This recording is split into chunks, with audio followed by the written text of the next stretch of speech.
মদিনার নবী বলেছেন, আল্লাহ তাআলা বিরাট করে এক ফেরেশতা সৃষ্টি করেছেন, যার এক বাহু ভূমণ্ডলের পূর্ব প্রান্তে, অপর বাহু পশ্চিম প্রান্তে, মস্তক আরশে আজিমের সন্নিকটে, পদদয় 7 তবক জমিন অতিক্রম করেছে। তাকে সমগ্র জগৎ ফাঁকা ফলক দ্বারা সুসজ্জিত করা হয়েছে। আমার কোন উম্মত যখন আমার উপর দুরূদ শরীফ পাঠ করে, তখন উক্ত ফেরেশতা আল্লাহ পাকের আরশের নিচে অবস্থিত নূরের সমুদ্রে রূপ দেয়। অতঃপর আল্লাহর নির্দেশে সে ফেরেশতা নূরের সমুদ্র থেকে বের হয়ে সর্বশরীরে জ্বালা দেয়। ফলে তার অগণিত ফাঁকা ফলক থেকে অসংখ্য পানির ফোঁটা ঝরে পড়ে। তা থেকে আল্লাহর কুদরতে এক একজন ফেরেশতা সৃষ্টি হয়। এই অসংখ্য গণিত ফেরেশতা কিয়ামত পর্যন্ত দুরূদ পাঠকারীর মাগফিরাতের জন্য দোয়া করতে থাকে। এক আল্লাহর ওলি বলেছেন, দেহের স্বাস্থ্য উপরে নির্ভর করে, মনের শান্তি আসে পাপ কার্য থেকে নির্ভীত থাকার উপর, আর দ্বীন ও ঈমানের স্থায়িত্ব নির্ভর করে রাসূলুল্লাহ সাল্লাল্লাহু আলাইহি ওয়াসাল্লামের দুরূদ শরীফ পাঠের উপর। আল্লাহ পাক কোরআন মাজিদে ইরশাদ করেন, ইয়া আইয়ুহাল্লাযীনা আমানুত্তাকুল্লাহ, হে ঈমানদারগণ, তোমরা আল্লাহকে ভয় করো। তোমরা আল্লাহ ভীতির সাথে পরিপূর্ণভাবে তার দাসত্ব আনুগত্য উৎসর্গিত হও। ওয়াল তানজুর নাফসুম মা কদ্দামাত লিগাদ, এবং প্রত্যেক ব্যক্তির উচিত আগামী পরকালের দিনের জন্য সে কি আমল বা কাজ প্রেরণ করেছে, কি প্রস্তুতি গ্রহণ করেছে, তা নিয়ে চিন্তা ভাবনা করা। অন্য আয়াতে আল্লাহ পাক মুমিনদের নির্দেশ প্রদান করেছেন, তোমরা দান খয়রাত ও ইবাদত বন্দেগীতে নিজেদের ডুবিয়ে রাখো, যাতে কিয়ামত দিবসের প্রতিফল লাভে ধন্যতে পারো। আল্লাহ তাআলা বলেন, ওয়াত্তাকুল্লাহ ইন্নাল্লাহা খাবীরুম বিমা তা'মালুন। আর তোমরা আল্লাহকে ভয় করো, কেননা তিনি তোমাদের কার্যকলাপ সম্পর্কে সবিশেষ অবগত। মানুষ দুনিয়াতে কৃত সকল সৎকর্ম সেই আল্লাহর অনুগত ছিল নাকি নাফরমানিতে লিপ্ত ছিল, সেই সম্পর্কে পরকালে ফেরেশতাকুল আসমান জমিন রাত দিন সব কিছু আল্লাহর সম্মুখে পক্ষে বিপক্ষে সাক্ষ্য প্রদান করবে। শুধু তাই নয়, সেদিন মানুষের অঙ্গ প্রত্যঙ্গ শুধু তাই নয়, সেদিন মানুষ সৎপূর্ণাঙ্গ হলে তার সপক্ষেই সাক্ষ্য দেবে। যারা ঈমানদার, আল্লাহর অনুগত সদা নিয়োজিত ছিল, তাদের সপক্ষে জমিন এই মর্মে সাক্ষ্য প্রদান করবে, হে আল্লাহ, এই লোক তোমার সন্তুষ্টির মানুষে আমার পৃষ্ঠে নামাজ আদায় করেছে, রোজা রেখেছে, হজ করেছে, জিহাদ করেছে। সাক্ষ্য শ্রবণ করে ঈমানদারগণ অত্যন্ত আনন্দিত পুলকিত হবে। প্রক্ষান্তরে কাপুরবদ্ধ ব্যক্তির বিরুদ্ধে জমিন এই মর্মে সাক্ষ্য প্রদান করবে, আয় আল্লাহ, এই নাফরমান আমার পৃষ্ঠে প্রতিনিয়ত বিচরণ করে শিরক, ব্যভিচার, শরাবপানা ও অন্যান্য অবৈধ কর্মে লিপ্ত হয়েছে। ফলে রোজ হাসরের কঠিন হিসাবের দিনে ধ্বংস আযাব তাকে গ্রাস করবে। মূলত প্রকৃত ঈমানদার সেই যে সর্বদা আল্লাহ তাআলার ভয়ভীত সঙ্গীত থাকে। ফকি আবুল্লাহ সামারকন্দি রাহমাতুল্লাহ আলাইহি বলেছেন, কারো হৃদয় প্রকৃতই আল্লাহর ভয়ে ভীত কিনা তা 7টি নিদর্শন বা আলামতের প্রতি লক্ষ্য করলে বোঝা যাবে। এইগুলো কারো চালচলন, কথাবার্তা, ভাবভঙ্গি, জীবন দ্বারা দৃষ্টি হলে বোঝা যাবে তার মনে আল্লাহর ভীতি পরেশগারী সুসংহত হয়েছে। সেই লক্ষণগুলো হলো, 1 নম্বর লক্ষণ, এই লক্ষণটি জবানের সাথে সম্পর্কিত। তারা জবান মিথ্যা, বানোয়াট, গীবত, চগলখড়ি, অপবাদ, অপ্রীতিকর কথাবার্তা, অহেতুক কথাবার্তা থেকে বিরত থাকবে এবং সর্বদা আল্লাহ স্মরণ, কোরআন তেলাওয়াত, ইলমে দ্বীনের চর্চা নিজেকে নিমগ্ন রাখবে। 2 নম্বর, এই আলামত হৃদয়ের সাথে সম্পর্কিত। অপরের প্রতি শত্রুতা পোষণ করা থেকে বিনা দোষে কাউকে দোষী সাব্যস্ত করা, হিংসা, বিদ্বেষ, ঘৃণা প্রভৃতি সংক্রামক ব্যাধি থেকে সম্পূর্ণ মুক্ত হতে থাকবে।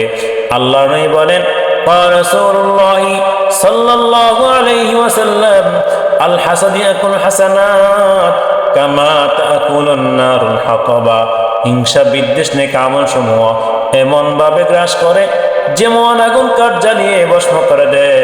হিংসা বিদ্বেষ পরিহাসকর্তা মানব হৃদয়ের একটি মারাত্মক ব্যাধি। মানব হৃদয়ে এই ধরনের আরো বহু ব্যাধি বিদ্যমান রয়েছে। এগুলো থেকে নিষ্কৃত লাভের জন্য প্রয়োজন পরিপক্ক ইলম, আমলের কঠোর সাধনা, মূলত উত্তম রূপে জ্ঞান, আমলের সম্মিলিত নিরলস সাধন এবং পরিশ্রম দ্বারা অভ্যন্তরীণ ব্যাধিসমূহ থেকে নিজেকে রক্ষা অথবা এইসব রোগ দূর করা সম্ভব হতে পারে। 3 নম্বর, এই আলামতটি মানুষের চক্ষুর সাথে সম্পর্কিত। পরেশগার ব্যক্তি আল্লাহর ভয়ে ভীত থেকে তার দৃষ্টিতে হারাম খাদ্য, নিষিদ্ধ প্রাণী বস্তু, হারাম লেবাস পোশাক থেকে দূরে রাখবে। পার্থিব বস্তুসমূহ প্রতি কখনো লোলুপ দৃষ্টি দেবে না, বরং আল্লাহর অনুপম সৃষ্টি কুদরতের প্রতি দৃষ্টি নিবন্ধ করে তা থেকে শিক্ষা লাভ করবে। হারাম ও নিষিদ্ধ বস্তুর প্রতি কখনো দৃষ্টি নিবন্ধ করবে না। মদিনা নবী বলেন, মান মালা আইনাহু মিনাল হারামি মাল আল্লাহ তাআলা ইয়াউমাল কিয়ামাতি আইনাহু মিনান নার আও কামা ক্বালান নবী আলাইহিস সালাতু ওয়াস সালাম। মদিনা নবী বলেন, যে ব্যক্তি নিজ চক্ষুকে হারাম জিনিসের প্রতি দৃষ্টিপাত দ্বারা পরিতৃপ্ত করে, কিয়ামতের দিবস আল্লাহ পাক সেই চক্ষুকে জাহান্নামের নির্ধারা পূর্ণ করবেন। 4 নম্বর আলামত, এই আলামত উদরের সাথে সম্পর্কিত। আল্লাহর ভয়ে ভীত ব্যক্তি তার উদরকে অবৈধ পথে বর্জিত রুজি থেকে রক্ষা করবে, কারণ অবৈধ পথে বর্জিত রিজিক আহার করা মুআফাক। মদিনা নবী বলেন, ক্বাল রাসূলুল্লাহ সাল্লাল্লাহু আলাইহি ওয়াসাল্লাম, ইযা ওয়াকাআত লুকমাতুম মিনাল হারামি ফি বাতনি ইবনি আদম লা'নাহু কুল্লু মালিকিন কুল্লু মালাকিন ফিল আরদি ওয়াস সামাই মা দামাত তিলকাল লুকমাতু ফি বাতনিহি ওয়া ইন মাতা আলা তিলকাল হালাতি ফামাওয়াহু জাহান্নাম আও কামা ক্বালান নবী আলাইহিস সালাতু ওয়াস সালাম। যখন আদম সন্তানের পেট হারাম খাদ্য কোনো লোকমা পড়ে, তখন ভূমণ্ডল ও নমণ্ডল সকল ফেরেশতা তার উপর অভিশপ্ত করতে থাকে, যে পর্যন্ত এই লোকমা তার উদরে মজুদ থাকে। আর উক্ত লোকমা উদরে নিয়ে মৃত্যুমুখে পতিত হলে তার ঠিকানা হয় জাহান্নাম। এই 5 নম্বর হলো এই লক্ষণাতের সাথে সম্পর্কিত। যে ব্যক্তি ফরেজগার সে কখনো শ্রীহস্ত হারাম নিষিদ্ধ বস্তুর দিকে প্রসারিত করবে না, বরং সাধ্য অনুযায়ী সর্বদা শ্রীহস্তকে আল্লাহ নাফরমানিমূলক কাজ থেকে বিরত রেখে তারা দাসত্বানুগত্যের কাজ ব্যবহার করবে। হযরত কাব আহবাব রাদিয়াল্লাহু আনহু থেকে বর্ণিত, আল্লাহ পাক জান্নাতে সবুজিয়া কুদরতের মহল প্রস্তুত করে রেখেছেন। প্রত্যেক মহলে রয়েছে 70,000 কামরা, প্রত্যেক কামরা 70,000 দরজা। এই জান্নাতে প্রবেশাধিকার ওই ব্যক্তি থাকবে যার সম্মুখে দুনিয়াতে হারাম বস্তু উপস্থিত করা হয়েছে, কিন্তু সে একমাত্র আল্লাহর ভয়ে তা থেকে বিরত রয়েছে। 6 নম্বর আলামত পদযুগলের সাথে সম্পর্কিত। যেই ব্যক্তি আল্লাহর ভয়ে ভীত, তার পদযুগল আল্লাহ নাফরমানি অবাধ্যতার কাছে ব্যবহার হবে না, বরং সদা আল্লাহর আনুগত্য সন্তুষ্টি কাজে ব্যবহৃত হবে, আল্লাহর প্রিয় বান্দাদের দিকে দাবিত হবে। 7 নম্বর হলো এই আলামত ইবাদত ও রিয়াজত সম্পর্কিত। মুত্তাকি ব্যক্তি খালেস নেক নিয়তে শুধু আল্লাহর সন্তুষ্টির জন্য তার নাফরমানিমূলক যাবতীয় কাজ পরিহার করে, একমাত্র তার ইবাদত বন্দিগি সাধনা পরিশ্রমে নিমগ্ন থাকবে। মূলত মানুষের উচিত এইসব সাধনা ইবাদতের মূল একমাত্র স্রষ্টা আল্লাহর রেজা বা সন্তুষ্টিকে সম্মুখে রাখা, এতে কোনো প্রকার রিয়াবালক দেখানো, মনোবৃত্ত কপটতাকে স্থান না দেওয়া। এই বিশেষ সফলতা লাভ করতে পারলে সেসব মহান ভাগ্যবান লোকের দলভুক্ত হবে, যাদের সম্পর্কে আল্লাহ তাআলা বলেছেন, ওয়াল আখিরাতু ইনদা রাব্বিকা লিল মুত্তাকিন, মুত্তাকিদের জন্য রয়েছে তোমার রবের নিকট পরকালে কল্যাণ। অন্যতে বলেন, ইন্নাল মুত্তাকিনা ফি জান্নাতিন ওয়া উয়ুন, মুত্তাকিরা থাকবে জান্নাতবহুল বেহেশতে। ইন্নাল মুত্তাকিনা ফি জান্নাতিন ওয়া নাঈম, মুত্তাকিরা থাকবে বেহেশত ভোগবিলাসে। ইন্নাল মুত্তাকিনা ফি মাকামিন আমিন, মুত্তাকিরা থাকবে নিরাপদ স্থানে। উল্লেখিত আয়াত সমূহ আল্লাহ তাআলা প্রকান্তরে এই ঘোষণা দিয়েছেন, পরকালে তারা জাহান্নামে আগুন থেকে অবশ্যই মুক্তি পাবে। প্রত্যেক মুমিন উচিত ভয় আশার মধ্যবর্তী স্থানে অবস্থান করা। তা এই জন্য যে এরূপ ইমানদারে কেবল আল্লাহ তাআলার অনুগ্রহ আশা করতে পারে, এবং তার কাছে ক্ষমা পাওয়ার ব্যাপারে নিরাশ হয় না। আল্লাহ তাআলা বলেন, লা তাকুনাতু মির রাহমাতিল্লাহ, তোমরা আল্লাহর রহমত থেকে নিরাশ হও না। তোমার উচিত একনিষ্ঠভাবে আল্লাহর গোলামি ও ইবাদত বন্দেগীতে নিমগ্ন হয়ে যাওয়া, যাবতীয় পাপকর্ম ঘৃত কাজ ত্যাগ করে আল্লাহর নিকট আত্মসমর্পণ করে সর্বান্তঃকরণে পরিপূর্ণরূপে আল্লাহর দিকে ধাবিত হওয়া। একথা হযরত দাউদ আলাইহিস সালাতু ওয়াস সালাম নিজ গৃহে বসে পবিত্র জবুর কিতাব পাঠে নিমগ্ন ছিলেন। এমন সময় লালবান্নার একটি গর্ত থেকে বের হয়। তার দৃষ্টি সেই কীটের উপর পতিত হলে তিনি মনে মনে ভাবলেন, আল্লাহ তাআলা এই ক্ষুদ্র কীটটিকে কি উপদেশ সৃষ্টি করেছেন, এর রহস্য তাৎপর্য কি?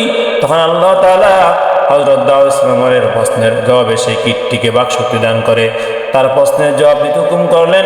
কীটটি বলল, হে আল্লাহ নবী, আল্লাহ তাআলা আমার হৃদয়কে এইভাবে সৃষ্টি করেছেন যে আমি প্রতিদিন 1000 বার এই কালেমা পাঠ করি, সুবহানাল্লাহি ওয়ালহামদুলিল্লাহ ওয়া লা ইলাহা ইল্লাল্লাহ ওয়াল্লাহু আকবার।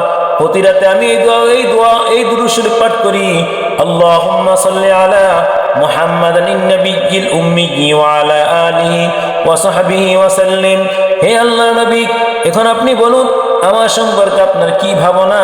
কীটের মুখে এই কথা শুনে হযরত দাউদ আলাইহিস সালাম পূর্বোক্ত মনোভাবের জন্য অনুশোচনা ভেঙে পড়েন এবং ভীত সংশ্রয় তওবা করে আল্লাহর কাছে ক্ষমা প্রার্থনা করলেন।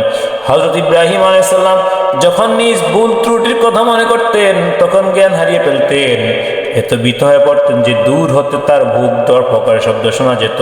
এমনি এক নাজুক অবস্থায় সময় আল্লাহ তাআলা হযরত ইব্রাহিম আলাইহিস সালামকে তার নিকট প্রেরণ করলেন। তিনি হযরত ইব্রাহিম আলাইহিস সালামকে বললেন, পরাক্রমশালী আল্লাহ তাআলা আপনাকে সালাম জানিয়েছেন, জিজ্ঞেস করেছেন আপনি কি এমন কারো দর্শন লাভ ঘটেছে যে তার বন্ধুকে ভয় করে? হযরত ইব্রাহিম আলাইহিস সালাম বললেন, হে জিবরাইল, আমার ত্রুটি বিচ্যুতি কথা মনে পড়ে, মনে হলো পরিণতির কথা ভেবে আমি ভয়ে বিহ্বল হয়ে পড়ি। আল্লাহ তাআলার সাথে গভীর বন্ধুত্বের কথা তখন আর আমার মনে থাকে না। প্রিয় পাঠক, আল্লাহর খলিল আখ্যায়িত আল্লাহ প্রিয় বান্দা ও বন্ধু ইব্রাহিম সাল্লামের অবস্থা যদি এই হয়, তবে অন্যদের দশা কি হবে একটু গভীরভাবে ভেবে দেখো এবং এই থেকে প্রচুর শিক্ষা গ্রহণ করা উচিত।